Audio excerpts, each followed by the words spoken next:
Scroll Toyota, leading the way every day. And Scroll Toyota, symbols of trust. Governor Eddie Calvo says Henry Taitano is the best man for the job, and he's currently working on renominating him as the administrator of the Guam Economic Development Authority. This is a man that worked for a company such as Honeywell, and he had a promising future in this conglomerate, but he loved his island. He came back to Guam. Taitano did not receive the votes needed by the legislature to confirm his appointment. During session last Friday, he fell just one vote short. The good news is here, there were 2 votes that were not present on island, so I'm going to be renominating him for Gita, and I do believe there should be the necessary votes. Those 2 votes belong to Republican Senators Aline Yamashita and Chris Duenas, who were both off island when the vote was taken.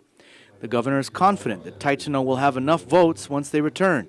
In fact, Senator Dennis Rodriguez Jr., who chairs the committee that oversees Taitano's appointment, is also confident that they'll have the votes needed to confirm him. Yeah, well, I spoke to one of the 2 of my colleagues who were off island during the vote, and I know that they would support him, and I know we were short by 1 vote. 5 senators voted no. Democrats Tom Atta, Frank Ogun Jr., Michael Sinicolas, Ben Pangilinan, and Vice Speaker B.J. Cruz.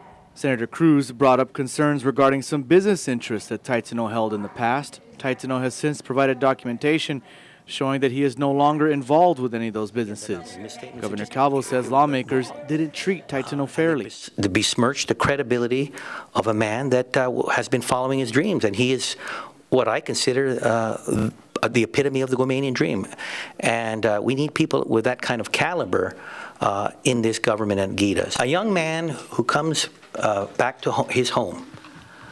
He has some old friends from high school and college, and he decides to open up a restaurant. And of course, the restaurant closed down maybe a decade ago. But because there's one document that for some reason they think that this guy's been covering things up. I mean, there's a saying, before you take the splinter out of my eye, take the log out of yours.